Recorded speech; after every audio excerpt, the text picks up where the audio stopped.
The Singularity in Parallel is a bit confusing, and in today's video I'm going to break it down for you, hopefully in the simplest terms possible, and hopefully you will get a good grasp on it. If you have any questions, as always, please let me know in the comments.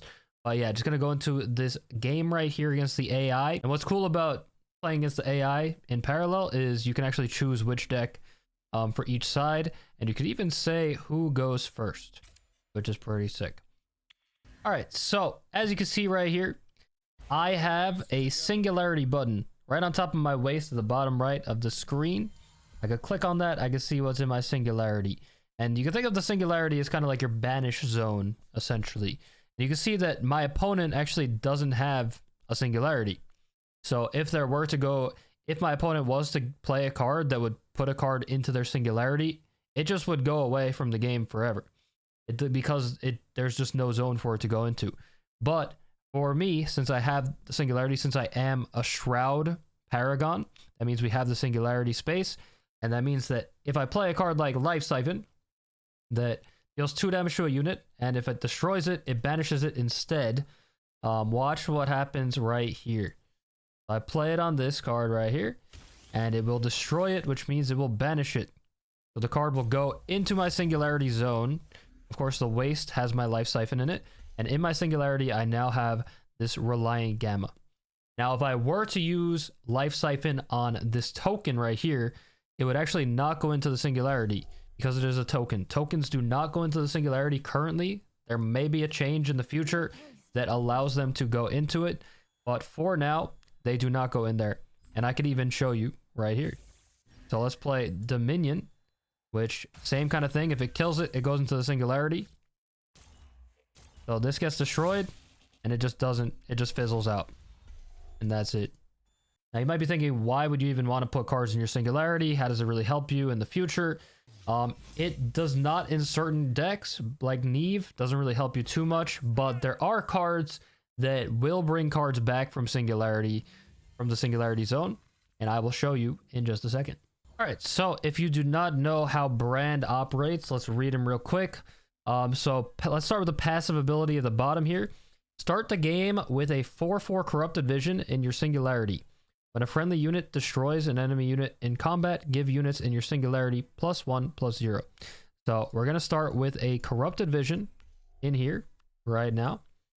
And then also when you play Brand onto the field, so after he damages another unit, you remove that unit from the game and you add a 4/4 Corrupted Vision into your Singularity.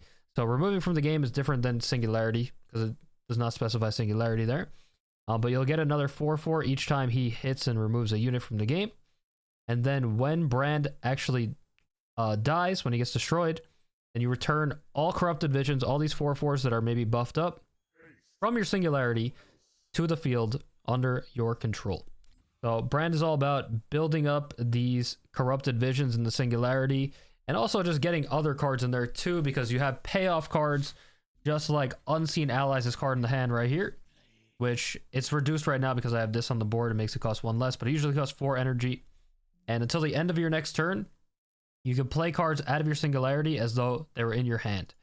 So you get his passive ability buffing up things. When a friendly unit destroys an enemy unit in combat, everything in the Singularity gets +1/+0. So you want to be adding cards into the Singularity like this. Boom, banish it. And now whenever I destroy, when one of my units destroys a unit in combat, then it'll buff up these guys in here. And then we could eventually bring them back.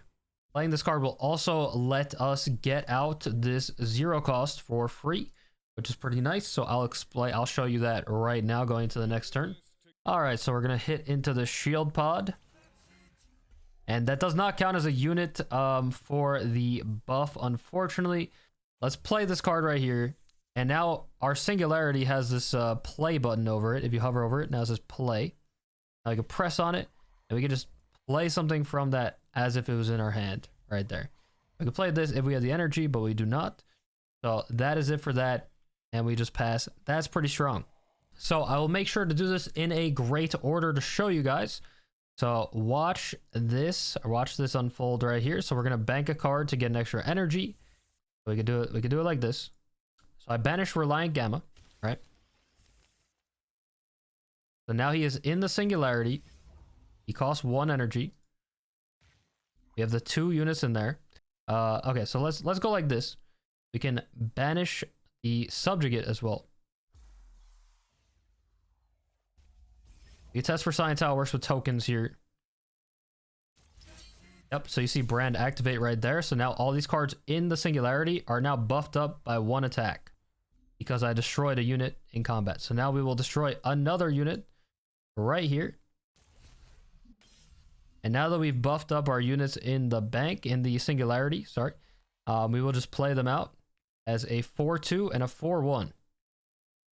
So you can see how this will get really strong. It's a little laggy when you try to play them from the Singularity.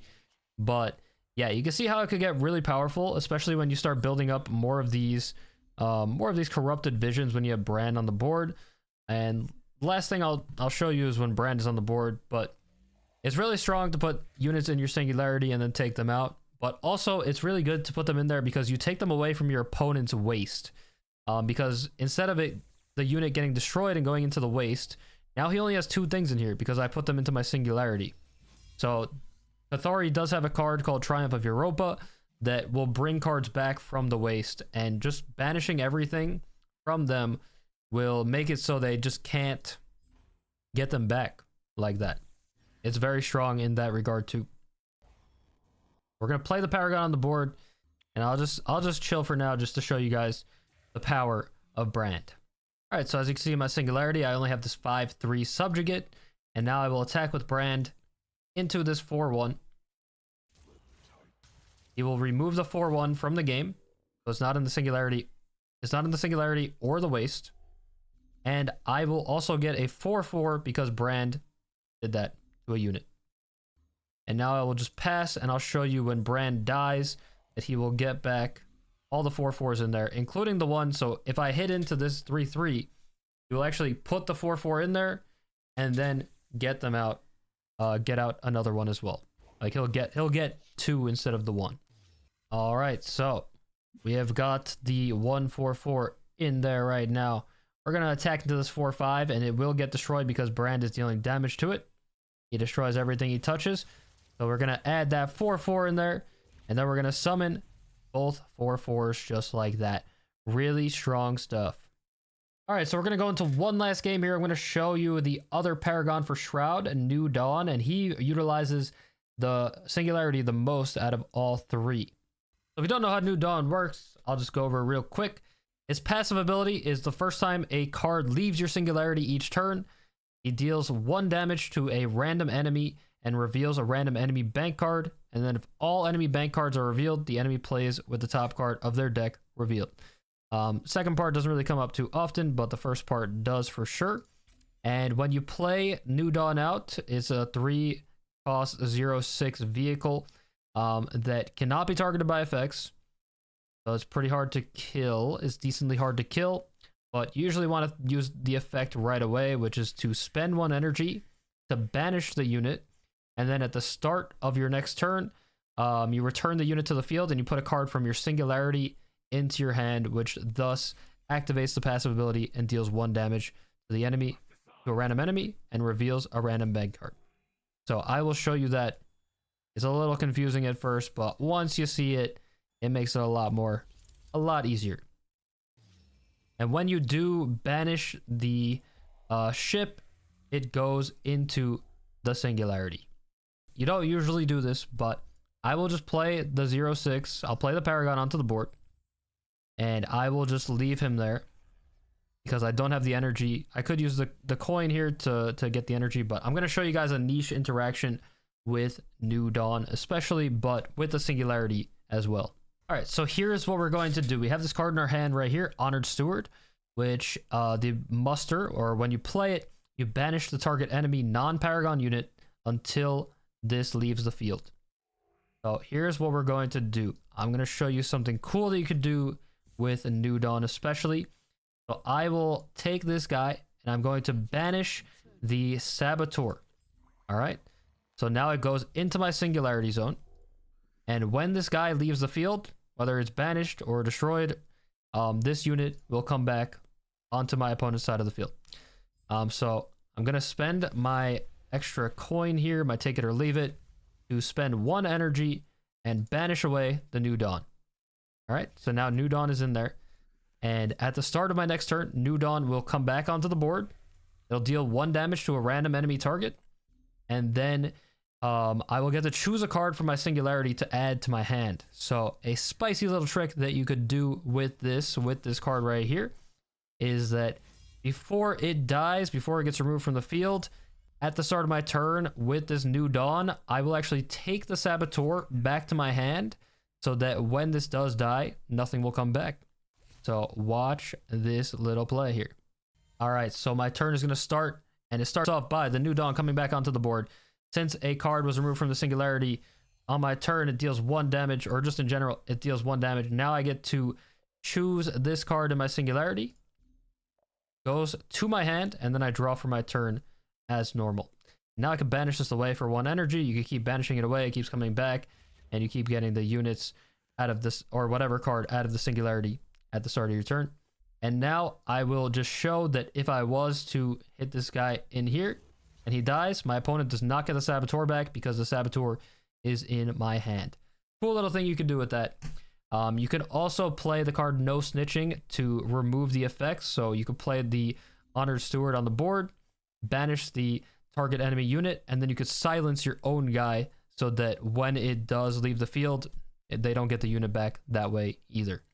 And New Dawn is all about banishing cards from your opponent and then eventually bringing them back with this ship right here, which doesn't really come into play until late in the game because you have to spend 1 extra energy on this every single turn when you want to use your energy to just play out your normal early game kind of curve. So he's like the ultimate control hero, Paragon, and you want to use that towards the end of the game to get infinite value, essentially. But that's how the Singularity works. And once again, I just want to make sure you understand that if my opponent were to play Honored Steward, if he was to somehow get Honored Steward, which can happen in Scipius, then he could play it on my unit. And since non-Shroud Paragons do not have a Singularity zone, the unit would just go away forever. It just gets removed from the game, doesn't go into the waste, doesn't go into the Singularity. And if it leaves the field, whenever this would leave the field, I would not get my unit back because they don't have a Singularity zone. And like I said before, if I were to banish, if I were to use this guy on a token like this right here, then he would not get it back. It would also not go into the Singularity zone since it is a token unit. And I think that's really all the niche things with the Singularity. There might be some more that I'm missing, but I think that's a basic rundown on that Singularity zone. And if you have any questions, like I said, please let me know in the comments. I'll try my best to answer them, or somebody else will be able to answer them. But I really like Shroud personally. It's a little toxic from the opponent's perspective because you're just banishing away all your opponent's cards and they usually don't get them back. But it's a control class at the end of the day. This and Earthen are the control classes, and this one does work a little differently with that Singularity zone, and it really creates a deeper kind of strategy with levels to it, with thinking about what cards you want to put in that Singularity to get back later, what cards you don't want to go into your opponent's waste zone, and so on. So hope you enjoyed the video. Hope this helped you a bit, and let me know also what you want to see next, because I want to make some more educational content for you guys. There are some niche interactions in Parallel, and once you learn them, you could get a whole lot better at the game, and it's also fun. Yeah, thanks for watching. Peace.